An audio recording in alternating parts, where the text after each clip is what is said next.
This is the long-awaited game review for Fallout 3. Without further ado, you are seeing the wallpaper whiz by, and later you will see some ads that appear in the game that are fake.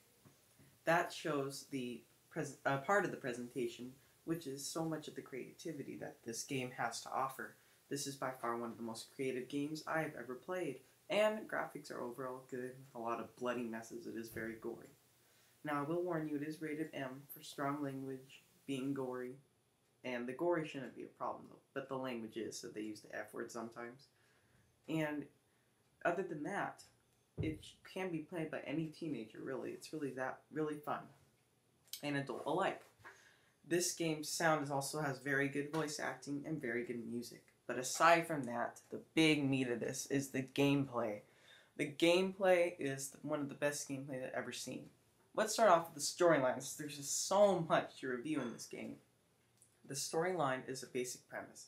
The world is at a major world war, World War III, I presume, that destroys the whole world with all these nuclear bombs. It takes place in DC's ruins. Now, before this happened, people reserved vaults, which are underground little shelters where they lived. Your character is in the vault. In one vault, Vault 101. You go through your little life there, and then your dad escapes. And you try to find him throughout the world. And although it's only DC, it is an immense world. There are easily over 100 locations for you to explore.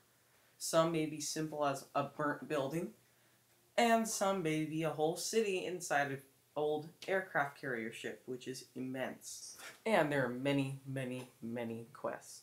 There are only a few for the storyline, but the side quests that are marked, and some that are unmarked, which means you only can find them by talking to people, not looking in your quest book, is really fun to do. And this game will easily take you many, many hours to do. The main story, I would say about 15 hours. And I would say if you want to do every possible little detail, which is almost impossible, probably 50, 60 hours. Very big game. Also, it's so creative, and you get to look in little nooks and crannies, like an old refrigerator. It might have a missile launcher or something. But there also in creativity is the people's personalities that you meet. There are many voices, and also just the places, and you look out, it's just all destroyed. Plus, the story is also creative. So this is a very creative game overall. Now, we're moving on from the story. That's just one aspect. Let's move on to what you actually do during the game. Half of it is speaking with people and trying to figure out where your dad is or other things with quests. And the other half is fighting, using guns, baseball bats, laser pistols, missile launchers, atom bombs, you name it. There is a load of variety here. It's also the big highlight of the game is the combat. There is something called VATS, which slows down time so you can specifically target if you have enough AP or energy for that. And you can shoot accurately. Now, they don't always land, but that's okay.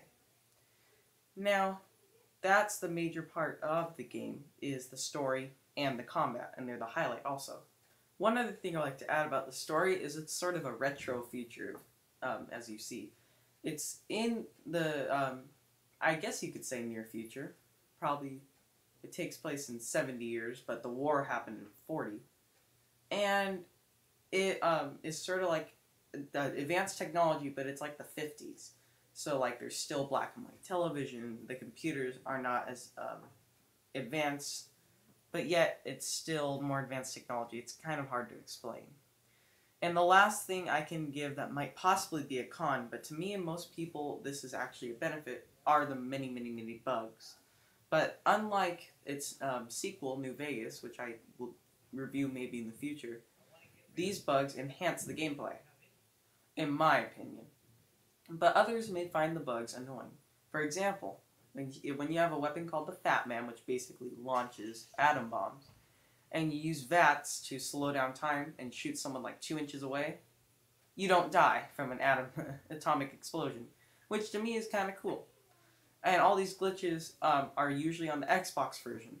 I don't think the PS3 has them, and to me they really enhance the gameplay rather than hurt them. So overall, I would give this game a 10 out of 10. My first game I found that is absolutely flawless, in my opinion, because the bugs could make it annoying for some people. But for me, I think it really enhances the gameplay and makes it a little more fun. If you like hacking computers, picking locks, shooting mutants' heads off, eating radiated food, interacting with a whole world in one perfect game, I suggest you get Fallout 3. If you have a PS3 or Xbox 360, get it. Now, I know there's Fallout New Vegas, but I'm not sure about that one yet.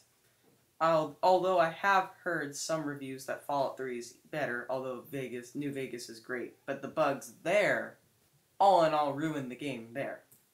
But for here, I implore you to get this game. Thanks!